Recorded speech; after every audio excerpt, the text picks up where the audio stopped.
Welcome to another edition of the MMA Lockcast. I'm your host, Manpreet, aka MMA Lock of the Night, and your boy on Twitter at MMALOTN. This week we're going over UFC Vegas 39, headlined by Mackenzie Dern and Marina Rodriguez. Very much looking forward to this fight as we have two different styles obviously clashing here.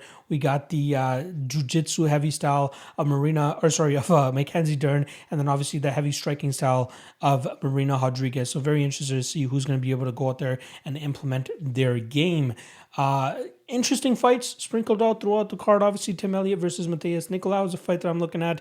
Maria Agapova coming back after a gaffe against Shanna Dobson, going up against the game Sabina Mazo. Phil Hawes against Winn. Very interested to see how that one shakes out. Alexander Romanov obviously coming back after that fight with Juan Espino, where he got that technical decision victory after Espino grazed his nuts. But I think that was more so an acting job here from Romanov to try to get out of a bad situation. And then Charles Rosa going up against Damon Jackson. Jackson, one out of his 24 professional fights actually went to a decision. So pretty much always guarantee that we're going to get some fun stuff when Damon Jackson steps inside the cage. So very much looking forward to this 10-fight card.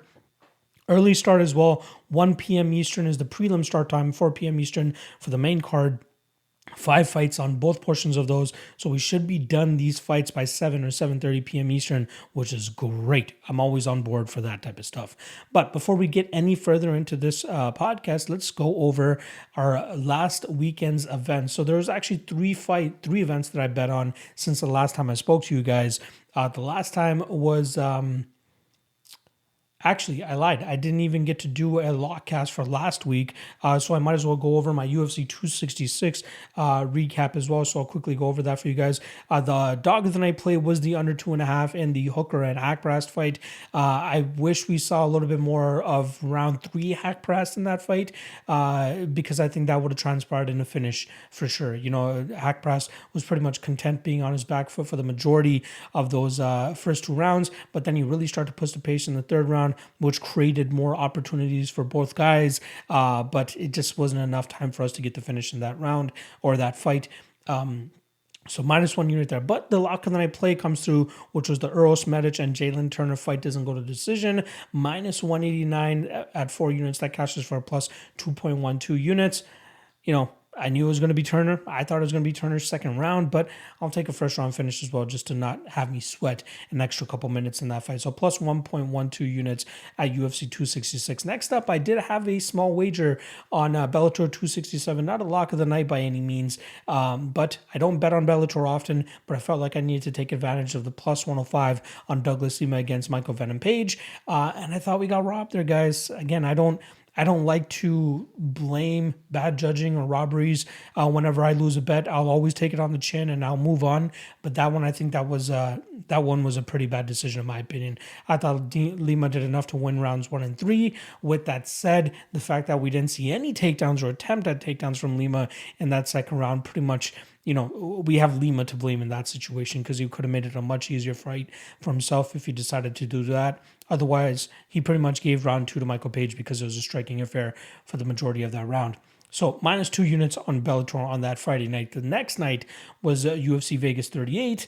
Dog of the night play comes through. 1 unit on Jared Gordon at plus 110 comes through. He goes out there and beats Joe Selecki over 3 rounds. Great win for him there. You know, call that fight to a T pretty much. I'm a big Joe Selecki fan, but Jared Gordon is very, very difficult to deal with whenever you have to go up against him. Next up, lock of the night play, 5 units misses. It is a parlay. The first of which was Douglas Silva de Andrade. That one was never in doubt once that fight started, and I got to see how that one was shaken out. Luckily, de Andrade was able to go out there and get that quick finish and get that beautiful knockout, which puts Perillo out and more than likely out of the UFC as well.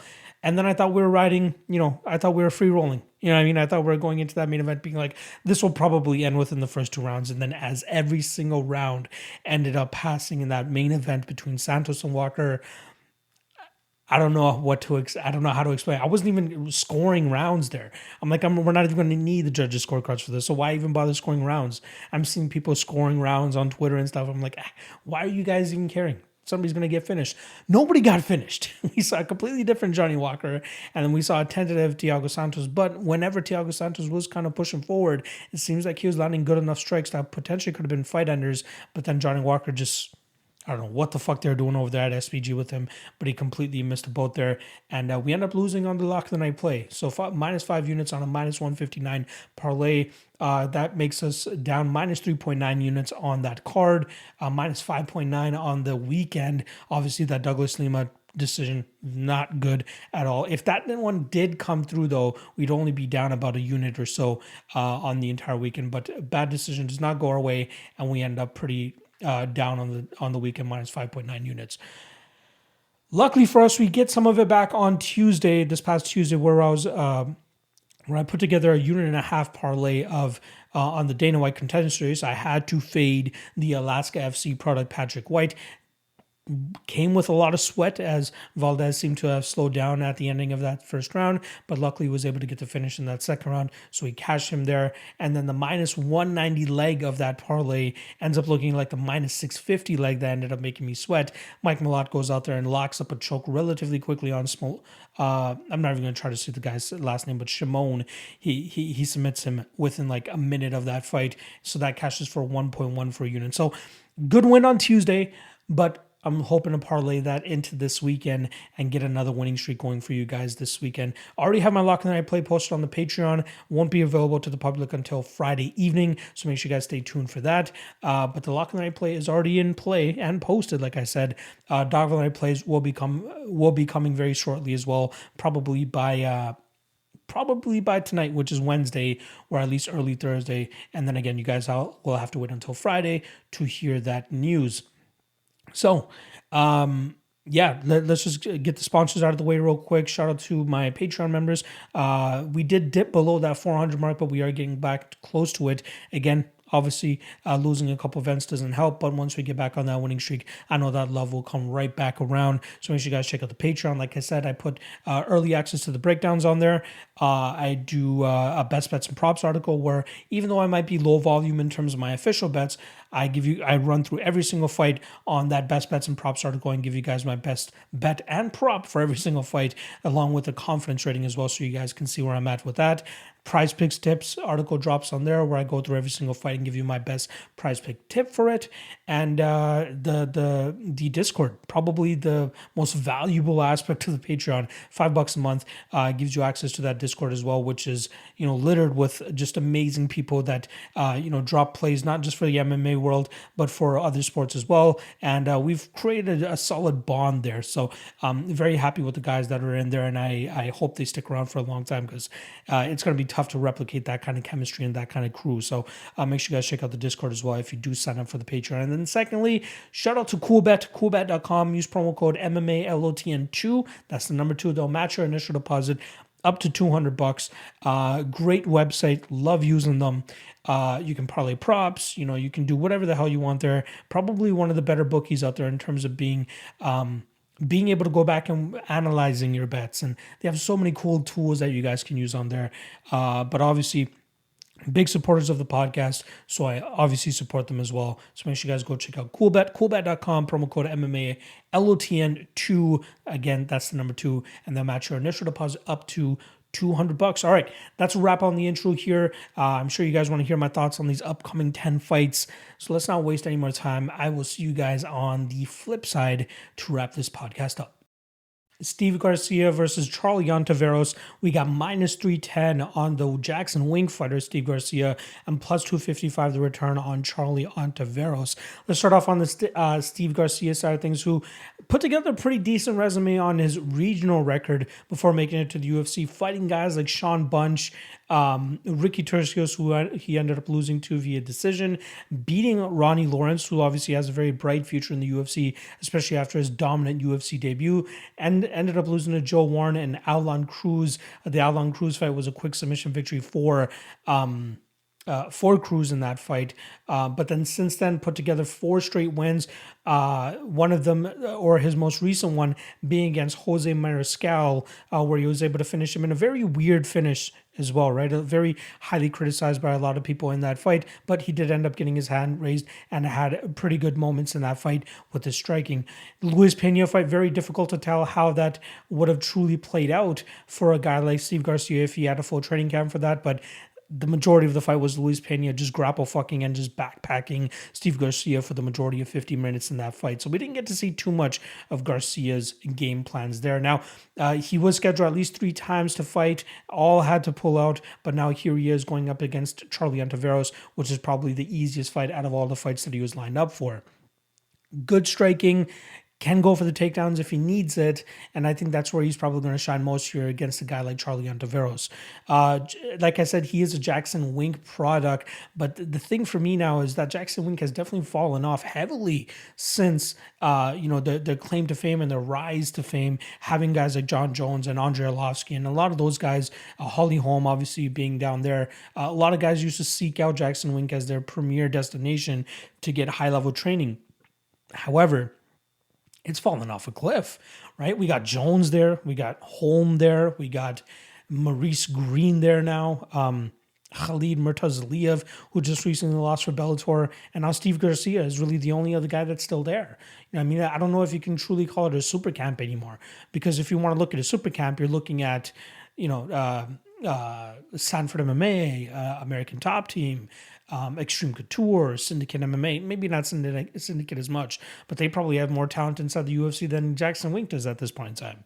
So that does give me a little bit of pause on the Steve Garcia side of things, but luckily for him, I think he's much, much better than what Ontiveros brings to the table. In my opinion, Ontiveros is more so a fighter to get the get the fame of it more so than to actually be a fighter, because there's been some situations where it seems like he's just given up in fights. And again, I'm sure if I'm put in these certain situations, I'd probably give up too, because I'm not a fucking fighter.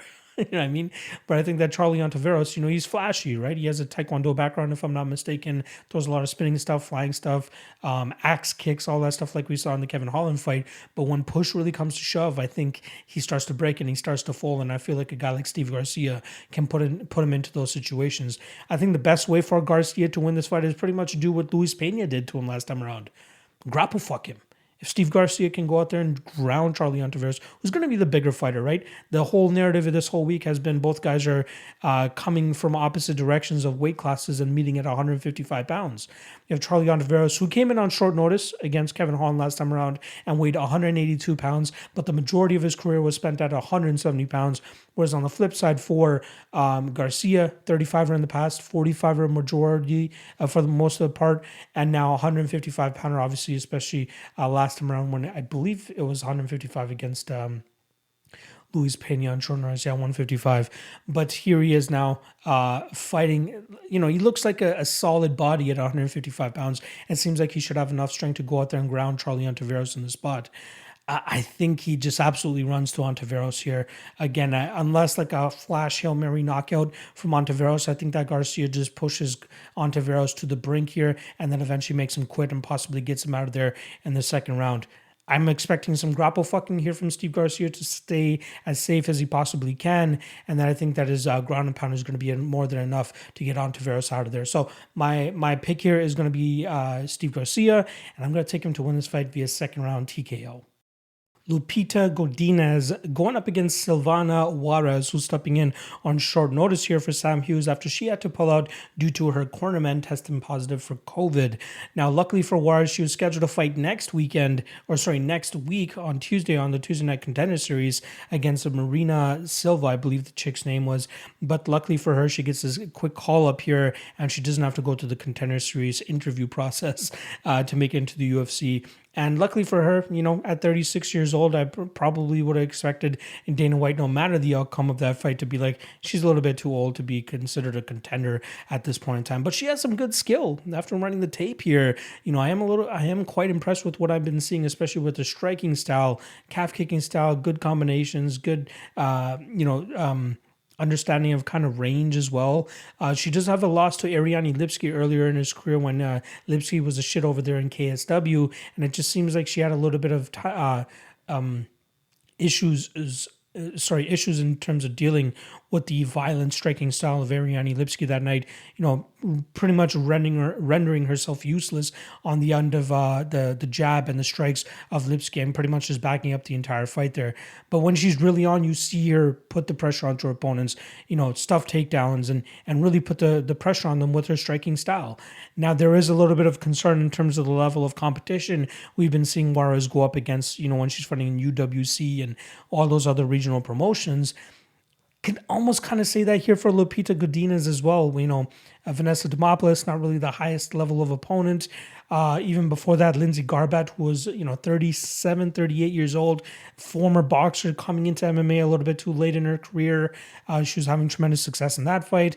Now she's going up against a girl in Juarez, who will probably meet her strike for strike and deal with that in a hard-nosed striking style of Godinez. I think the best way for Godinez to win this fight is actually to drag it to the ground. She could have some success there, but I do think that Juarez could potentially be the stronger fighter in this situation, especially when we're talking about like strength, like muscle and being able to outmuscle their opponents. Juarez could have some good success there. The opener on this was absolutely ridiculous, though. Minus 600 for Godinez, which quickly got bet down to minus 210, and people are starting to, believe that Juarez has all the chops to go out there and pull off an upset in this fight. And I think she will. I'm actually going to be predicting Juarez to win this fight. I think she could be the cleaner, crisper striker. We've seen some fight IQ gas from Godinez, especially in her fight against Jessica Pena. And say what you want about who deserved to win that fight, she continuously put herself into bad positions that allowed Pena to take advantage of it, and she ended up winning the decision. Again, say what you want about the decision. Lupita was not helping her case by continuously putting herself into bad positions. Now, this one I'm fully expecting to be a completely striking battle. And in a striking battle, a girl in Juarez, 12-fight pro career, 36 years old, whereas Lupita Godinez, six fights into her career, half the amount of experience that what Juarez has. And although she is a younger one and could possibly be making improvements on a fight-to-fight basis, I think that, this might be the peak of what we're going to see from Juarez, and I think it could be enough to go out there and outstrike a girl like Godinez. Combinations, calf kicks, like I said, which is going to be big here for her, especially in this fight where I expect Godinez to try to push the pressure and just stay on her. I think we're going to see Godinez deal with a lot of resistance in this fight, and Juarez is just not going to back down. And luckily, like I said, for Juarez, not a short notice spot really for her. Short notice in terms of the opponent, but she was supposed to fight, 3 days later anyway. So she's peaking at the opportune moment. As long as she's able to make the weight relatively easily here on weigh-in day. Again, it's kind of expedited considering that she's fighting a couple days earlier. Let's see what she looks like on the scales first, and then we'll figure out whether if she should be worth an underdog shot here. But in terms of prediction, I think she has all the chops to go out there and make this a tough night for Lupita Godinez. So my pick is going to be Juarez, and I'm going to pick her to win this fight via decision by outstriking Lupita Godinez. Charles Rosa versus Damon Jackson. We got minus 175 on Damon Jackson and plus 155 on Charles Rosa. Now, Charles Rosa was a lock of the night play for me in his last fight when he went up against Justin James, but he made that way too close of a fight than it should have been, especially in that third round where we saw James get very close in getting a submission in that fight. After that, I almost lost all respect for Charles Rosa in terms of a fighter and his ability to go out there and actually win fights. Good jiu-jitsu, obviously great submission defense as we've seen in his Bryce Mitchell fight, and then obviously that Justin James fight as well.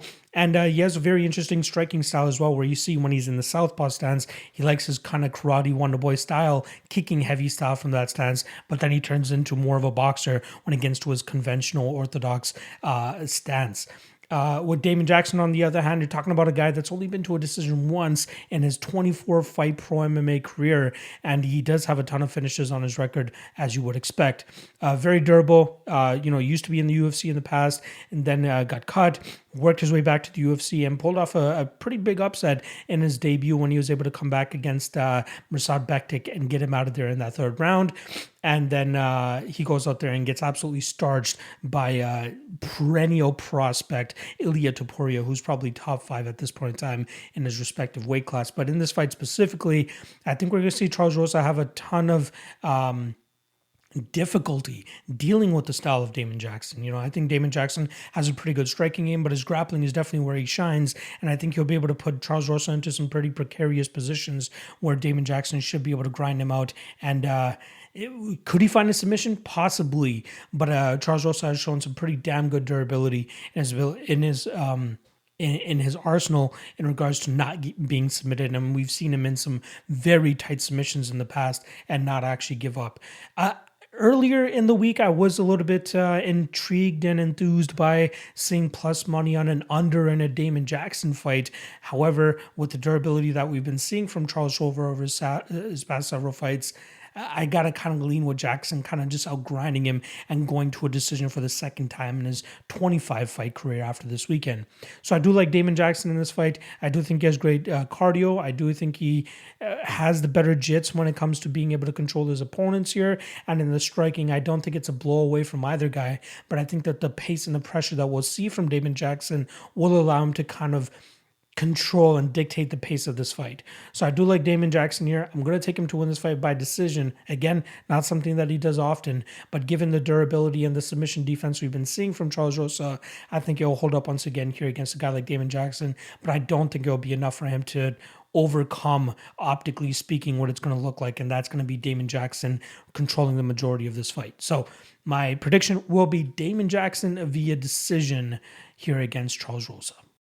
We got the return of King Kong Romanov stepping into the cage, going up against Jared Vanderaa. We're looking at minus 485 now for Alexander Romanov and plus 385 on Jared Vanderaa. Obviously, a bunch of different types of odds that you're going to be seeing. Minus 400 for Romanov, minus 500 at certain spots, and the best you're going to be able to find on Jared Vanderaa is about plus 400, or at least in the higher plus 300 range. Now, another somewhat binary fight to break down for you guys here in terms of, we know Romanov will more than likely need to get the takedown here to be successful, as we saw tremendous improvements from Vanderaa in his last fight against Justin Tafa. Now, speaking specifically about that fight, what I found interesting was Vandera's output in that fight. Anytime Justin Tafa threw anything out there, whether it was one strike or a combination, we saw Jared Vanderaa pretty much answer immediately with a combination of his own, which is why he was able to double and triple the strikes that Justin Tafa was throwing out there. And not only was he just throwing them out there, he was throwing them out there with conviction and actually landing some good damage on Justin Tafa. Now, even though it looked like Vanderaa was wearing a lot of the damage because of the cuts that he had sustained, the numbers were not even close in terms of what Vanderaa was able to put up in return for whatever Tafa was throwing at him. It's interesting because a lot of people thought that for Vanderaa to be successful in that fight, he would need to implement his grappling, get the takedown, but there was none of that really. It was just it was a numbers game for him essentially, and it seemed like the lack of grappling allowed his cardio to really hold up for the majority of 15 minutes because they're striking and doing it going at a decent pace.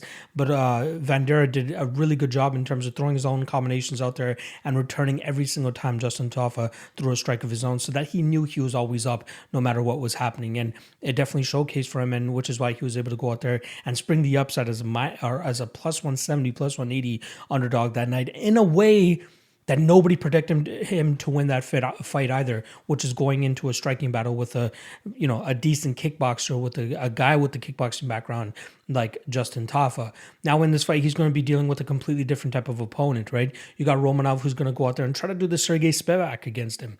Try to drag this fight to the ground and overwhelm him with strikes or look for a submission on the ground. But one thing that we kind of saw in Romanov's last fight is that if he's not able to get the early finish, things get a little bit dicey. I think he did his best Aljamain Sterling impression that night against Juan Espino, as that cup shot did not look as bad as it really did. It kind of looked bad in the slow-mo replays, but if you guys watch that shit in real time, it looked like he just tapped him. I think Romanov got away with a decent win there, a very sketchy, a controversial win, but we definitely saw his flaws if he's not able to get you out of there in those first two rounds. Vanderaa, he has a background in wrestling. He's a good, he does decent work in the clinch, trains out of that Dan Henderson training facility out there in Temecula, California, where you're definitely going to have your wrestling on point, and they're going to be drilling that on a fight-to-fight basis. if he's able to stay safe here against Romanov, he could make it very difficult. You know what I mean? I know the round 3 prop here on Jared Vanderaa is sitting around plus 2,000, and I'm gonna have to take a little bit of a shot, no matter how big of a fan I am of Alexander Romanov. I am ultimately gonna pick Romanov to win this fight because I feel like if Spivak can go out there and do that against Vanderaa, I think we'll see the same success here from Romanov. But with that said, Spivak has a much better gas tank than what we've been seeing recently from Romanov. And again, if Romanov's not able to get him out of there early, and if he's having difficulties in terms of trying to ground Vanderaa and keep him there, he's just going to gas out, and I wouldn't be surprised to see Vanderaa put some punches together and put him away in the 3rd round. So I might have a little bit of Romanov action in terms of a couple parlays here and there, but I will definitely be hedging out with some Vanderaa round 3, or even Vanderaa by knockout, which is roughly around plus 600. That's definitely viable as well. Again, I normally I thought I'd be going into here with Romanov as a lock of the night type of play. Again, still picking him to win this fight, but that gas tank is hella shady, and Vanderaa having a little bit of a grappling background gives me some pause in terms of pulling that trigger here on Romanov. So I will go Romanov 2nd round TKO, but I will hedge a little bit with that round 3 Vanderaa, or even that Vanderaa KO at plus 600. Chris Gutierrez versus Felipe Colares. We got minus 250 on Gutierrez and plus 210 on Felipe Colares. Another fight where I feel like the line is a little bit too wide considering the type of fighters that we're getting in this situation. Now, Chris Gutierrez has been making a name for himself, especially since the Vince Morales fight, early in the pandemic era of the UFC, where he was able to go out there and absolutely butcher the leg of Vince Morales and then get him out of there, I believe, in the 2nd round of their fight. Then in his next 2 fight, goes out there and goes to a draw with Cody Dern, who came in on a super short notice. I believe it was about a 2 week short notice that he came in, and up a weight class as well. Cody Dern goes out there and just absolutely grinds out that 1st round, gets a 10-8 on all judges' scorecards, and then ends up losing the next 2 rounds as he's not able to complete takedowns. And Gutierrez's preparedness and striking really start to take over in that fight, but it wasn't enough for him to get the nod. Ultimately, that fight goes to a draw, like I said. Then his next fight against Andre Ewell, fighting a striker who has a nice, long, rangy style, but does leave his leg out there to be chewed up. And we did see it start to add up, and eventually Andre Ewell was really hurt in that 3rd round. I think he got a couple 10-8 scorecards as well, and we saw Chris Gutierrez win that fight. But there are sticky situations for Gutierrez in his past fights, right? Even the Geraldo de Freitas fight, a fight that I'm seeing a lot of people say, if you want to do MMA math, like, this is a fight. But if you guys actually go back and even go to MMA decisions, that's a fight that people had going both ways. De Freitas won that 1st round. 2nd round is close. 3rd round, Gutierrez probably ended up winning, but that was a close fight. Could have gone either way that night. So for me, I like the calf kicking style. That's something that you guys see me pretty big on a lot of fighters, but I think that Colares could do some good work in terms of landing a takedown. We've seen Gutierrez get held down and controlled in fights in the past. De Freitas was successful in doing so. Durden was successful in doing so. And I feel like a guy like Colares, who's done it in the past against guys like Domingo Pilarte and Luke Sanders, he's had some good success with as well. I think he could do that here to Chris Gutierrez if he's able to kind of clinch up with Gutierrez and really drag this fight to the ground and kind of nullify the amount of calf kicking success that Gutierrez will have in this fight. It seems like a lot of Gutierrez's success is predicated around beating up that front wheel or that rear wheel of his opponents. And if he's not able to do so, he's kind of low volume. Like there's so many times where you see in his corners where his coaches are asking for more volume, but he's winning the fights just because of the damage that he's able to accrue on his opponent's lead leg. Here with Clark, you're getting a guy that, seems like he's close to getting finished in a couple of his fights, but he's never been finished in any of his fights. Very durable. And even after shit kicking, is still able to come out there in the 2nd and 3rd rounds and put on a pace and a pressure on his opponents that they're not able to keep up with at times. And I feel like he could push Gutierrez into deep waters in this fight. Sure, beat up that lead leg, but I'm going to keep closing that distance, try and drag this fight to the ground and control you. It might just be one takedown in rounds 1 and 2. That's all, or, one takedown each in rounds 1 and 2 will be all he needs to win this fight by decision, and just, rely on his durability in round 3 to be able to survive and see the judges' scorecards. This line is way too wide for me. Again, I've kind of, I've kind of started to respect the game of Felipe a little bit more, and I feel as though he's much better than this line currently indicates. And again, just similar to the Phil Hawes fight, I think that this is a little bit of an over exaggeration, especially with like Chris Gutierrez. When he's not having tremendous success with his leg kicks, he's winning these fights by like a bare margin. And say what you want about Felipe Colares being super hittable. Last time we actually seen Chris Gutierrez win fights by TKO, by punches, not by the leg kicks that he was able to dispatch Vince Morales with a couple fights ago. But the last time he actually finished somebody with punches was Jimmy Flick, I believe 3 or 4 years ago at this point in time. And we know at this point in time that Jimmy Flick does not have a striking game to save his life. So yeah, of course, Gutierrez is going to be able to touch him up on the feet. But this is not a Chris Gutierrez that has crazy knockout power, like more knockout power than Montel Jackson, who threw everything and the kitchen sink at Felipe Colares, and he was still standing there and putting up a good enough fight and making Montel Jackson work, making Montel Jackson nearly gas out in this fight. Colares is always coming for, making it very tough. And I think he's going to be able to do that here against Chris Gutierrez as well. So I am leaning with the Colares side of things. Does he pull off a submission? I don't think so, but he can pull off enough control time here, get a takedown, maybe backpack Gutierrez for a bit if he needs to. But I think he'll be able to control this fight, nullify the calf kicking success of Chris Gutierrez, and truly make Gutierrez work in a grappling and clinch scenario where I think that we'll see Colares have tremendous success. So I'm taking a shot here on Colares, plus 210. I think the line is a little bit too wide. And I think once these guys start to wrap up and get into the clinch positions, people are going to completely understand why, Chris Gutierrez probably was more of a trap spot than anything this coming weekend. So my official pick is going to be Felipe Colares, and I'm going to take him to win this fight via decision.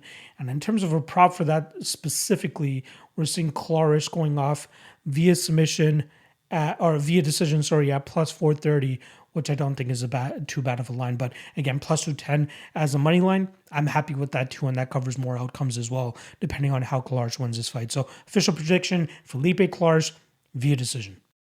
Phil Hawes versus Dern Winn, and we got heavy chalk on the side of Phil Hawes sitting at minus 320 with the return on Dern Winn roughly around plus 260.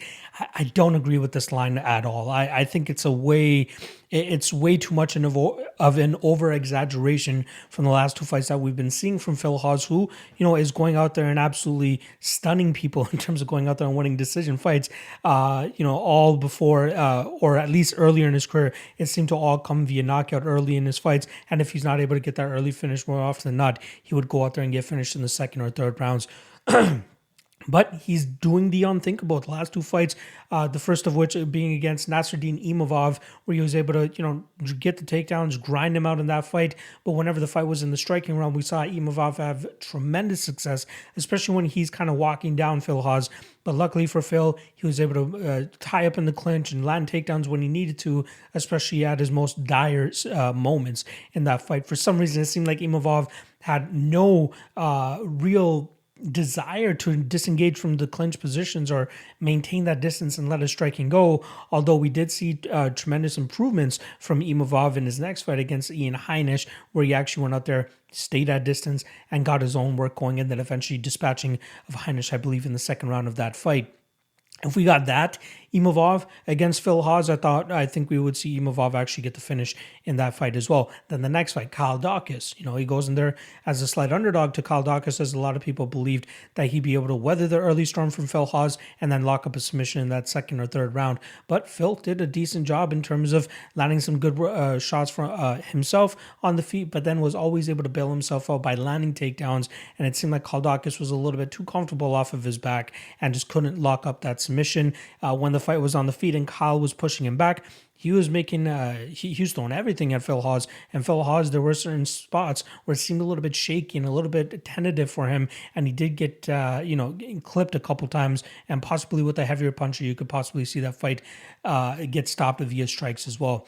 Now, in this fight with Dern Winn, Winn obviously coming off a win over, no pun intended there, coming off a win over Antonio Hoyo, where he was able to notch 12 takedowns in that fight. And that means that we saw Antonio Hoyo get to his feet at least 12 13 times, whatever it was, but Winn was still more than successful in terms of closing that distance in a fight where he had a 6'3" fighter against a 5'6" fighter, and Winn was able to close the distance, land takedowns pretty much at will, and grind out that fight and get that unanimous decision victory.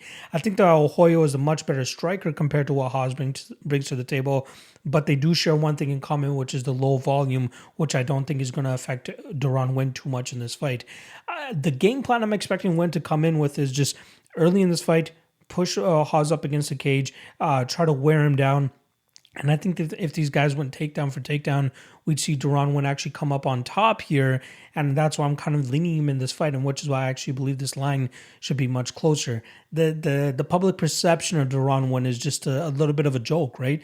He's 5'6", fighting at 185 pounds. Like, he should not be this at this weight class. He should probably be, a 55 or even a 45er if he actually got his diet and all that stuff in check. But he's adjusted to it. He's fought much bigger guys as pretty much his entire career. Even his last fight before coming to the UFC was against former middleweight and light heavyweight fighter Tom Lawler. Goes out there, grinds him out, and then earns himself a UFC contract.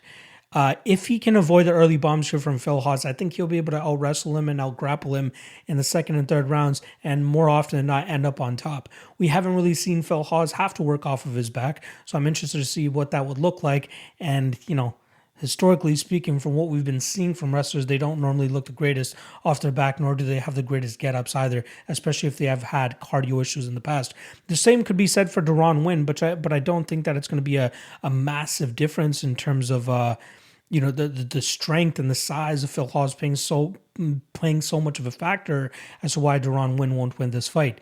So again, I think this is a massive over-exaggeration from the last two fights we've seen from Phil Hawes, and I think we're going to see Dern Winn go out there and pull off the upset in this fight. So plus 260, I'm in. Plus 550 for decision, I'm in on that too. I do think that there is a possibility that Winn could get him out of there late. Not a huge technical striker as Dern Winn, but he can put together some decent combinations. And if he can have Phil Hawes on his back foot, I think he could potentially find a finish as well with his hands. If he can land some good strikes and keep up the tenacity and putting that pressure on Phil Hawes and then overwhelming him with strikes. The TKO is roughly around plus 750, and round 3 is roughly around plus 2600. Got to take a little bit of a shot on that. But with that said, the money line at plus 260, I think, is a bit of a steal in this situation as well. So my official pick is going to be Dern Winn by decision, but I will be sprinkling those props that I just spoke about, and I will more than likely have Dern Winn as a dog of the night play for this weekend. Sabina Mazo versus Maria Agapova. We got minus 160 on Mazo and plus 140 on the returning Agapova. Now, most people will remember Agapova as being a minus 1,200 favorite in her last fight against Shanna Dobson. She went balls to the wall in the first round, could not find a finish, and then eventually got finished herself in the second round by Shanna Dobson. Again, very difficult fight for a lot of people, especially if they parlayed Agapova at such a high line there.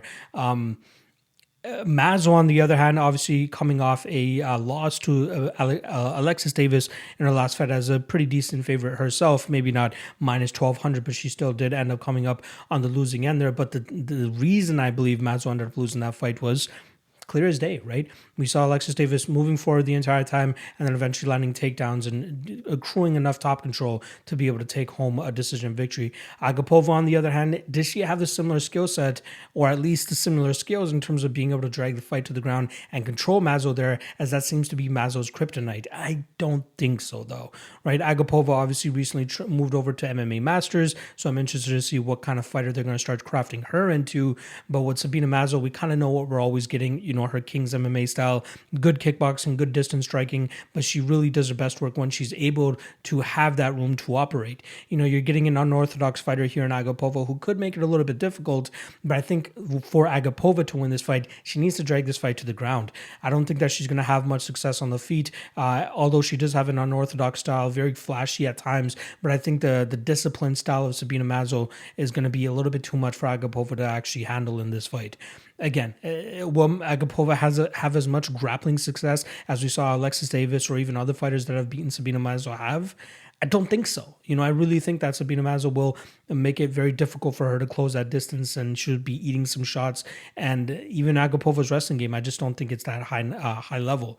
Justine Kish is a fighter that I actually faded Mazo with in the past, and I was like a minute away from cashing that underdog ticket. However, Mazo found a beautiful head kick to floor Justine Kish, and then eventually finished right after that. I think Agapova, she won't be able to get that tremendous grappling success in this fight. I don't expect her to come out like a banshee like she did in her last fight, as I'm sure that was a great learning experience for her. And I think she, was drinking a little bit too much of that Kool-Aid of her own self, especially seeing her as a minus 1,000, minus 1,200 favorite going into that fight. But now, hopefully, she's humbled herself a little bit. Obviously, there's been some crazy talks about her just being an absolute, drug head and clubbing all the time. I believe it was Marina Moroz who actually leaked that news. Agapova obviously declining it, but, we know she likes her Molly sometimes, and she wants to go out there and actually have a little bit of fun. It seems like she's a nightlife kind of girl. Whereas Sabina Mazo seems like she's dead set on, righting her wrongs, wants to go out there, put on a good performance, show off her striking once again, and assert herself once again in this division.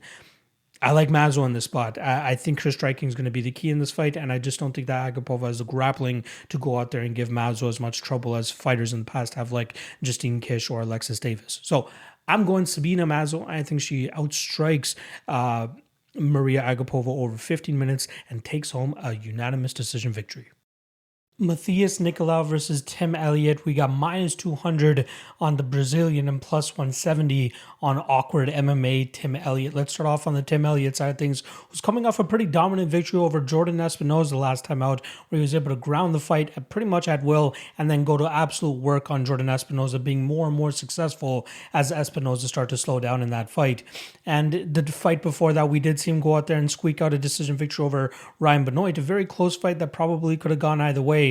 But it seems like Tim Elliott is slowly starting to find his groove and really, capitalizing on the spots where he feels like he has the advantage over his opponents, which is more often than not his grappling style. With the striking style, we know what to expect with it, right? Very awkward, not very conventional, likes to throw spinning stuff, flying stuff, very awkward and different types of combinations, which ultimately will allow him to close the distance and drag fights to the ground if that's where he truly wants to get it.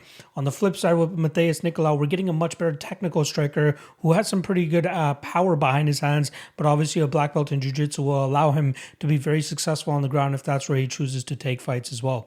I don't think that he'll be in too much trouble if he does find himself on his back, and I do think he will have a good enough job in terms of hitting reversals and possibly finding himself in top position or getting back to the feet and landing some good shots in the striking realm.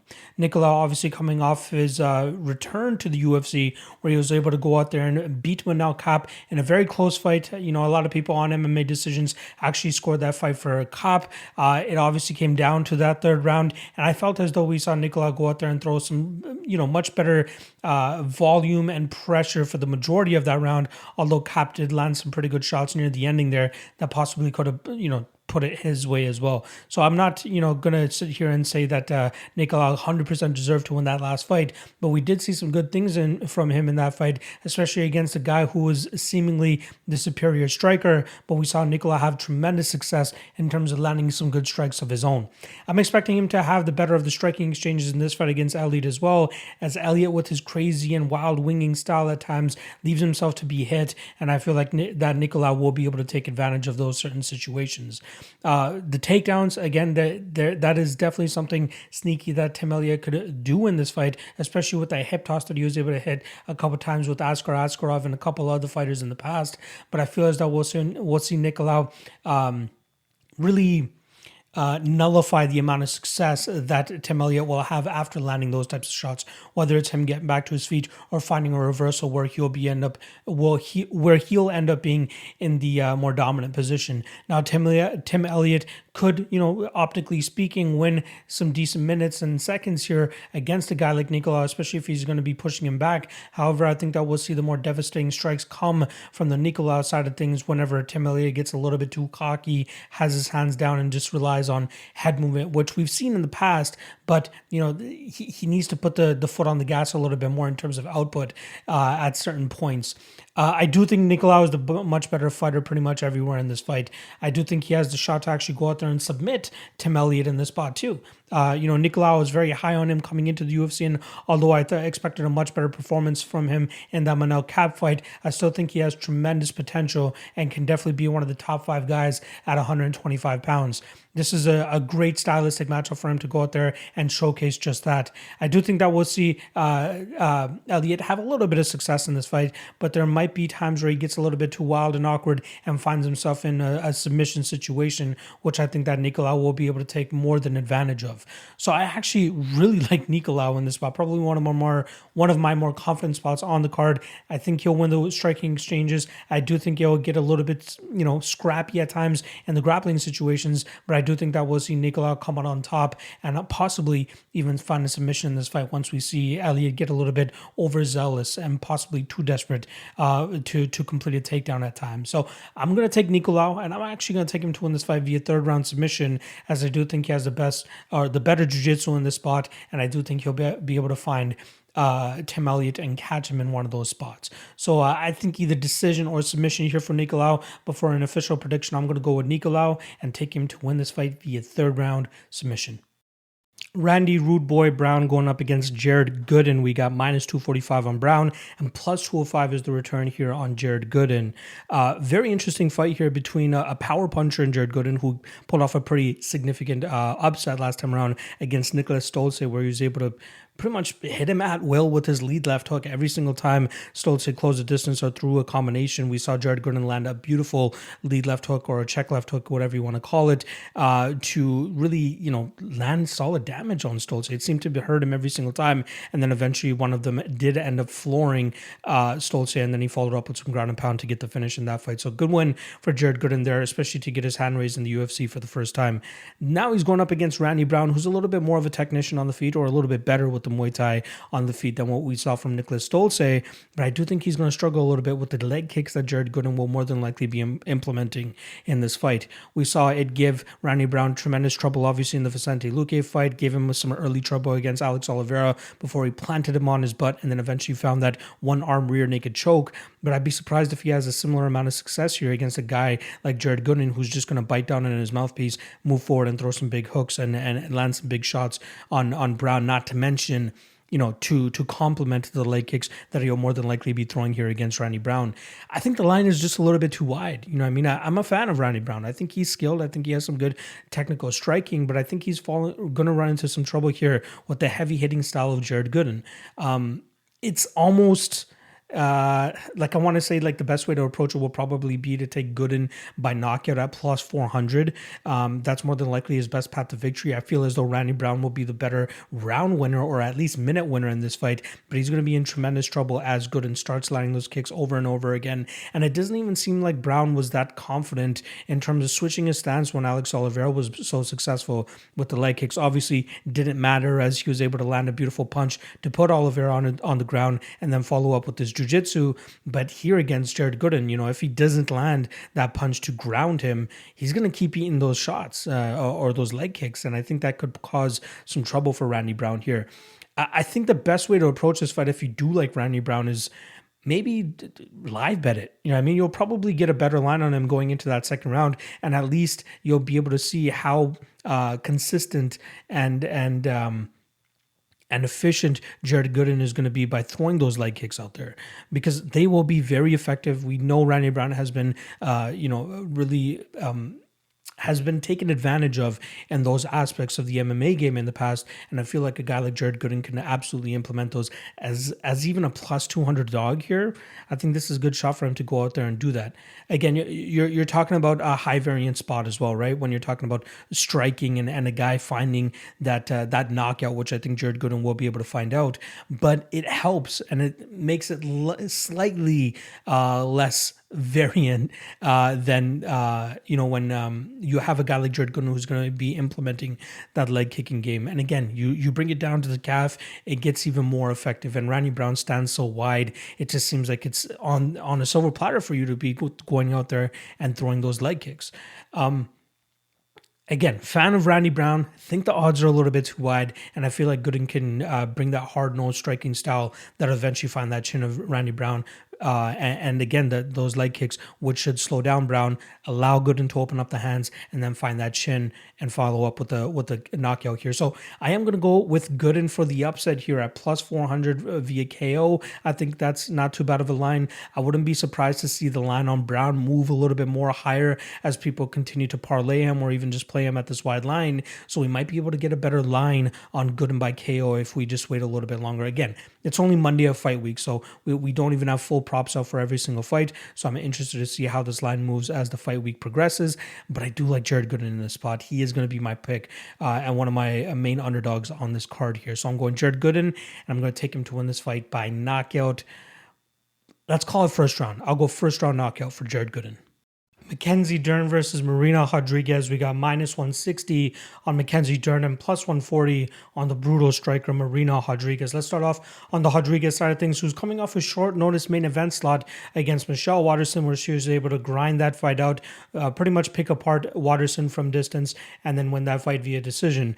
She did give up one takedown in that fight. I think Waterson went about 1 of 5 on takedown attempts in that fight and managed to accrue close to 4 minutes of control time. I believe it was the third or fourth round where she had tremendous success in terms of landing some good damage and control time from on top on Rodriguez. And that's pretty much as binary as this fight is going to get in terms of breaking it down. With, we know Mackenzie Dern requires the takedown to be able to get the victory here, whereas Marina Rodriguez needs to keep the fight on the feet so that she can start to exploit that striking that Mackenzie Dern has been showing over the last couple of fights. Now, the famous thing has been that Mackenzie Dern obviously working with Ruka and Jason Perillo over there and really trying to fix the weakness of her striking specifically, so that she can go out there and do work on the feet if she needs to, and then eventually set up that takedown so she can get the really impose her strength, which is her jiu-jitsu game.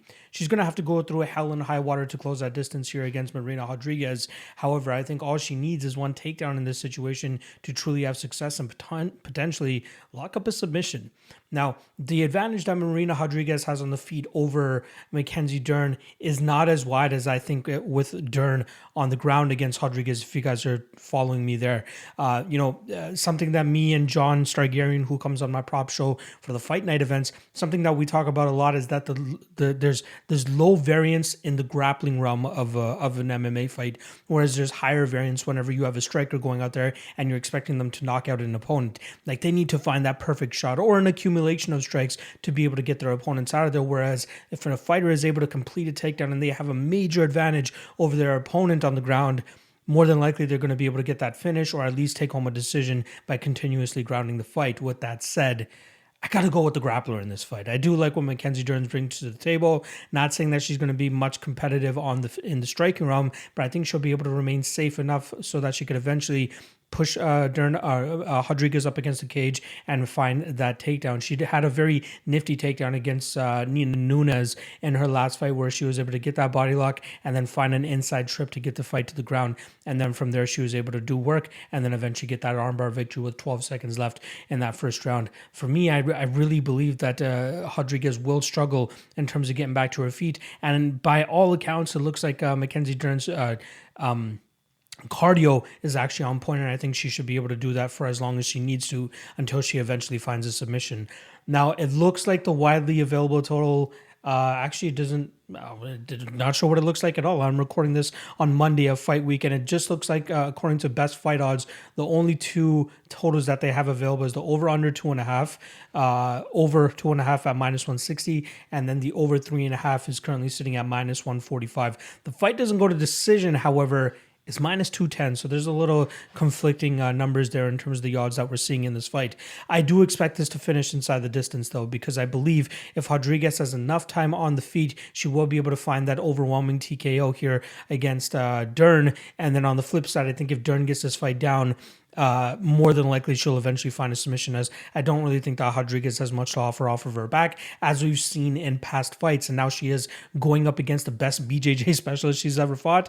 Yeah, I think she's going to be in some trouble. So earlier, before I even jumped into the tape, I was a little bit on the Mackenzie Dern side of things. And I started thinking about it. And I'm like, Rodriguez has looked pretty good, but she does still get taken down. That's the issue. Amanda Ribas had success in terms of taking her down. And I put Mackenzie Dern's jiu-jitsu way above what Ribas brings to the table. Although, Ribas was able to go out there and defeat Mackenzie Dern and Dern's, I believe, lone loss in her professional MMA career. But I think that the offensive jiu-jitsu that we're going to see here from Mackenzie Dern is going to be much better than what we've been seeing from the past, especially with Ribas when she was able to get Rodriguez down in that first round and then took a little bit too long to get her down in the second round and ultimately paid for it.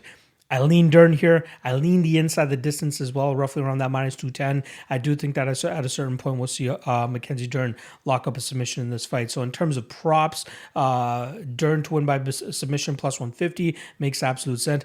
And even plus 1400 on the TKO. Now hear me out. Like in the grappling realm, there's always the chance that we could get an overwhelming TKO ground and pound on the ground. I know Dern more often than not seeks that submission, so I think that's what we're going to be seeing from her. But if there are certain cases where Rodriguez is doing a good job in terms of defending the submissions, I wouldn't be surprised to see Dern, get those dominant positions and then just start raining down blows, ultimately forcing the referee to stop the fight. With that said, I am going to go with Dern by submission. I'm going to say second round submission here for Dern. I think she eventually gets this fight to the ground.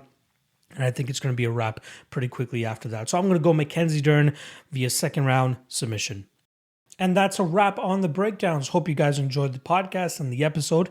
If you guys haven't already, please hit that like, hit that subscribe. And if you want to show your boy a little bit more love, check out the Patreon. Link is in the description below. $5 a month, a tremendous amount of value on that Patreon. And then obviously you guys can hear what I said in regards to what other perks you guys get on the Patreon in the intro, or even just check the description below and it will let you guys know there. Also, shout out to Coolbet. Once again, coolbet.com. Use promo code MMALOTN2 and they'll match your initial deposit up to $200. Trust me, you're going to want to check it out. All right. Good luck to you guys on your bets this week. Thursday, obviously, propping you up with John Stargarian. And then Friday, I have a special guest. Somebody you guys may not know too well, but the guy is very, very sharp with his bets. I've been talking to him over the past couple of weeks. And a good friend of somebody that was recently on the show as well. So not a big name, but somebody very closely involved with the MMA world and has definitely been gambling very heavily on fights for the last several years and been very successful at doing so. So I can't wait to share his insight with you guys as well. Make sure you guys check it out Friday night, 9 p.m. Eastern for the Ultimate Wayne Show. And then obviously Saturday, Fight Day live chat, 1 p.m. Eastern will likely be not the time that I go on it. That's my normal time. Fights kick off at 1 p.m. Eastern, 1:30 p.m. Eastern. So I'll probably look to do it at maybe 11 a.m. Eastern, Fight Day live chat, maybe about an hour or two before the fights actually kick off, taking all questions, comments, and concerns for you guys to make your last minute wagers on the fights this weekend. All right. Once again, appreciate you guys checking out the show. Hit that like, hit that subscribe, check out the Patreon, check out Coolbet. Good luck on your bets this weekend, and I'll see you guys next week.